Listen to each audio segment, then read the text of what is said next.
Bonjour à tous et bienvenue. Donc voilà, revoilà Cross Connect pour l'année 2025 sur un nouveau sujet.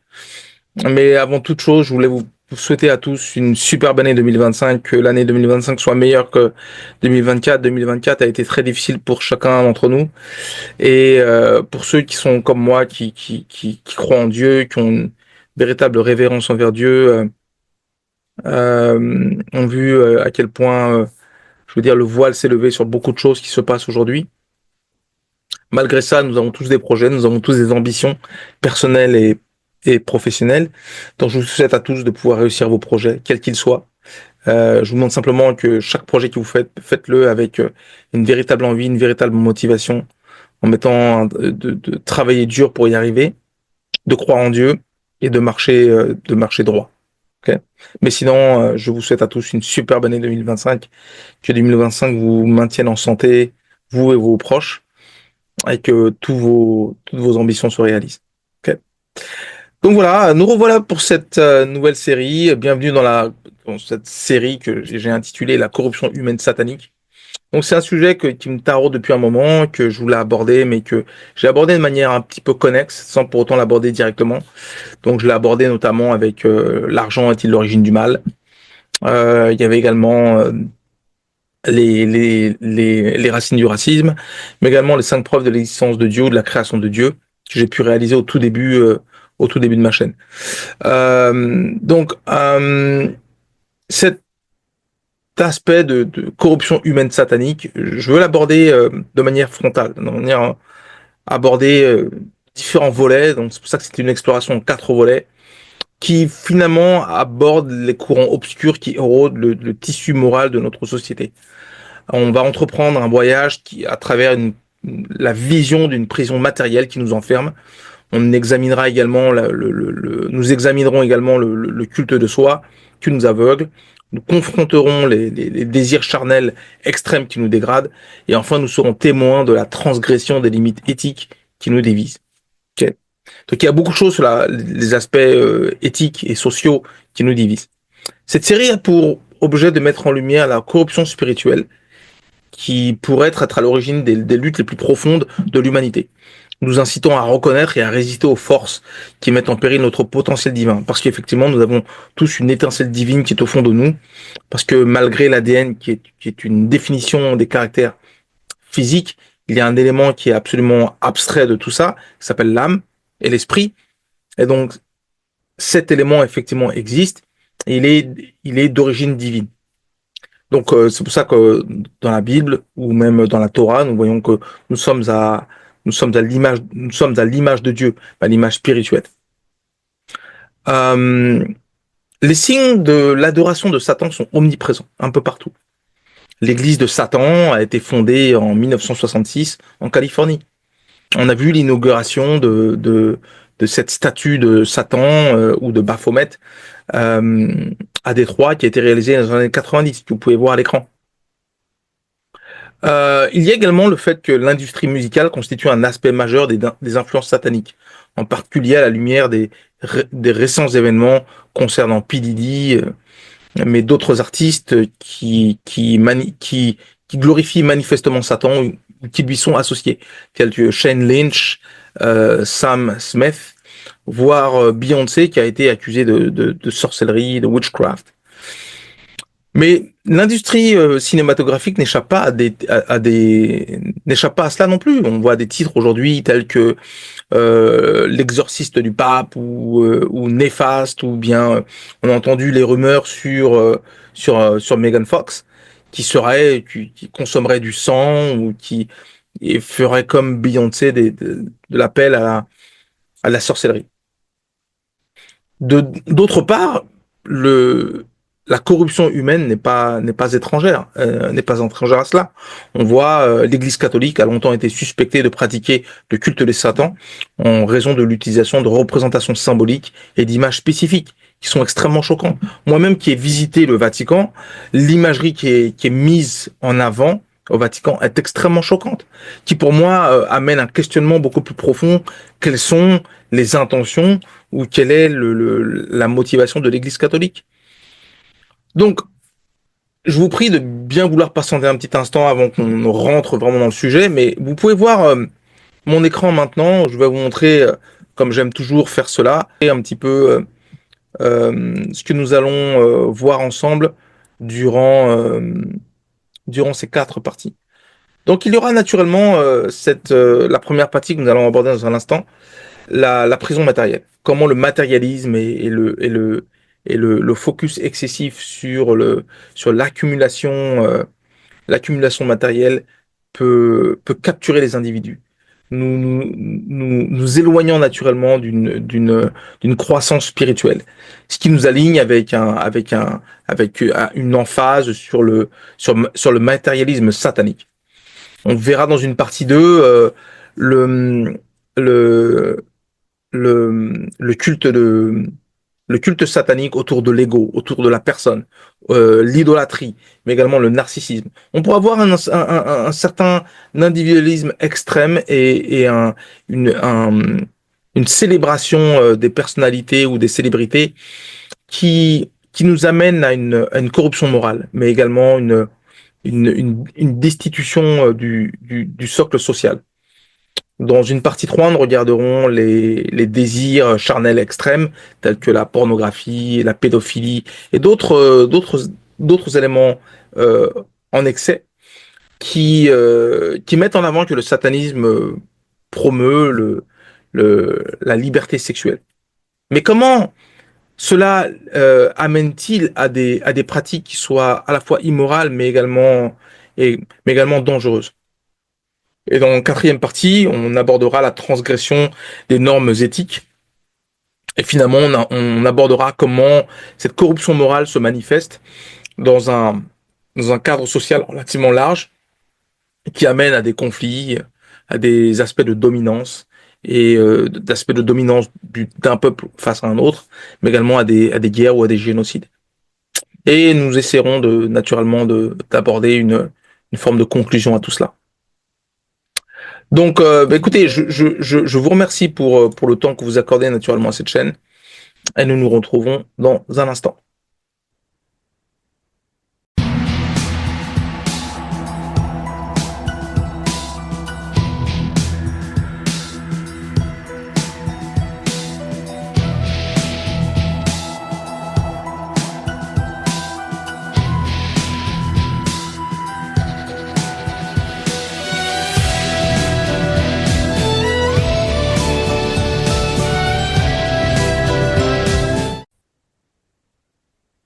Mon chers amis, nous allons commencer avec la partie 1.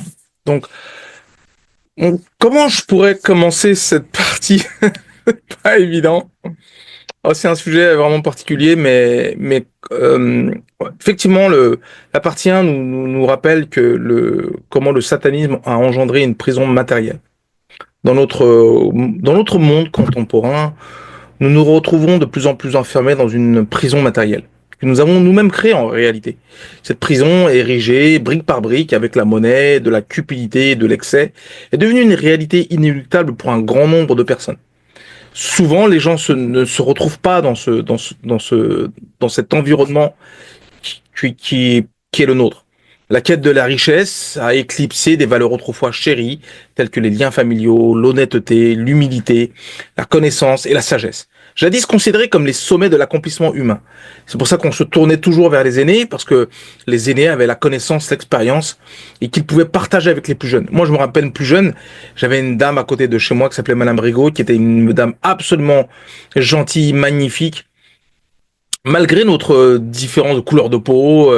Ma maman était effectivement originaire du Cameroun. Elle avait toujours un moment pour nous à nous expliquer ce qui s'était passé durant la Deuxième Guerre mondiale, avant la Deuxième Guerre mondiale, et nous raconter l'histoire un peu de ce pays euh, dans lequel moi-même, j'étais né, j'avais grandi, mais il fallait que je comprenne un petit peu le passé. Le passé était détenu dans la richesse et la sagesse des anciens.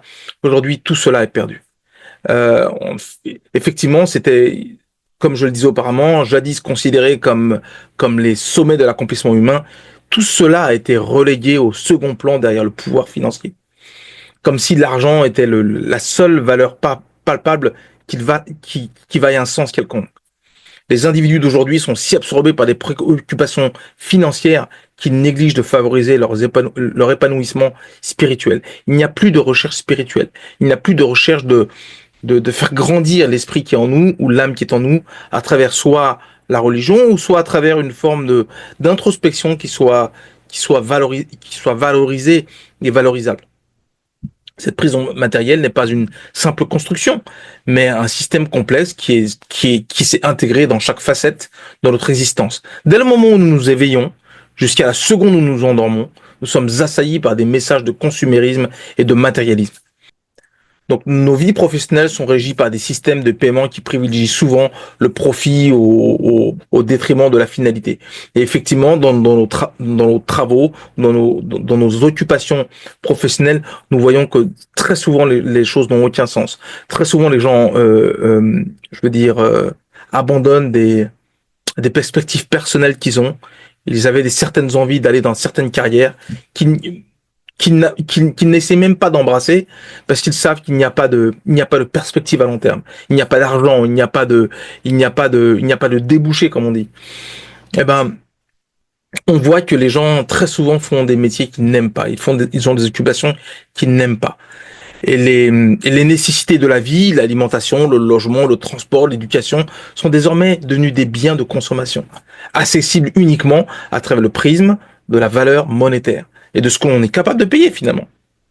Le piège est totalement insidieux et presque impossible à éviter. L'ensemble de notre organisation économique et de notre vie monétaire est conçu pour nous maintenir piégés. Nous travaillons de longues heures, non pas par quête d'épanouissement, non pas par volonté de développer une partie cachée de nos capacités, mais réellement, mais afin de régler nos factures. Nous envoyons nos enfants à l'école non pas simplement pour leur éducation, mais également pour garantir leur avenir financier. Chaque décision, qu'il s'agisse des courses que nous effectuons ou des logements que nous choisissons, tout cela est soumis à l'examen rigoureux des considérations financières. Cette pression constante laisse peu de place à ce qui revêt réellement de l'importance dans la vie. Parce qu'effectivement, on peut accumuler tout l'argent que l'on souhaite avoir, comme je l'avais dit dans cette série de vidéos sur l'argent est-il l'origine du mal. On peut accumuler des milliards et des milliards.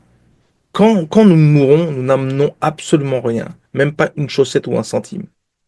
Et la vérité, c'est que il y a cette quête de l'épanouissement spirituel, la recherche de la connaissance. Parce dans la Bible, on nous dit clairement, Jésus nous dit clairement dans le Nouveau Testament, il dit clairement que mon peuple meurt par manque de connaissance. La connaissance n'est pas simplement la connaissance physique, mathématique, ou bien du langage, ou bien de la biologie. Non, c'est aussi la connaissance spirituelle. Ainsi que la promotion de l'amour et de l'acceptation envers nos semblables sont relégués aux marges de notre existence. Nous nous retrouvons avec peu de temps et d'énergie à consacrer à des aspirations supérieures, les exigences du monde matériel occupant l'intégralité de nos journées. Le résultat est une société de plus en plus dépourvue de profondeur, où les réussites superficielles et les possessions matérielles sont valorisées par-dessus tout. Le choix d'un compagnon de vie est fait principalement sur des éléments de considération matérielle. Nous sommes devenus des prisonniers non seulement d'un système, mais également d'un état d'esprit qui privilégie l'avoir sur l'être, l'accumulation sur l'expérience et la compétition sur la coopération. Et on voit que cette forme de coopération, cette forme de vision de l'expérience, de l'accumulation du savoir, a pris un pas vraiment mineur dans notre société actuelle. Cette prison matérielle ne se contente pas de restreindre notre liberté financière, elle entrave également notre essence même, limitant notre capacité à croître, à éprouver de la compassion et à établir de véritables liens humains. Nous le verrons un petit peu plus tard dans d'autres parties de cette vidéo, mais quand vous voyez ce qui se passe à Gaza, ce qui se passe en Ukraine, est-ce que cela est acceptable? Peu importe les considérations politiques que l'on veut y mettre. Est-ce que cela est acceptable? Dans une logique où l'humanité partage un tout sur cette planète, est-ce qu'il est acceptable de nier ou d'éprouver de la compassion pour d'autres êtres humains, peu importe leur différence? et l'incapacité à établir de véritables liens humains en reconnaissant les autres comme étant des, des, des équivalents à ce que nous sommes. Ils ne sont pas inférieurs parce qu'ils sont musulmans ou parce qu'ils sont noirs ou parce qu'ils sont juifs. Non, il y a une forme d'égalité à aborder dans la race humaine. La race humaine est égale en tout. Et l'aspect de l'argent, l'influence satanique qui s'exerce sur nous fait que nous sommes incapables aujourd'hui de reconnaître ces éléments-là. Alors que nous approfondissons ce sujet, et que nous allons l'approfondir dans les prochaines parties, il est impératif de nous interroger. Comment pouvons-nous nous libérer de ces entraves? Existe-t-il un moyen d'évoluer au sein de ce système sans en être absorbé? Et surtout, comment pouvons-nous récupérer le temps et l'énergie nécessaires pour nourrir notre être spirituel et établir une société fondée sur des valeurs dépassant la simple richesse matérielle?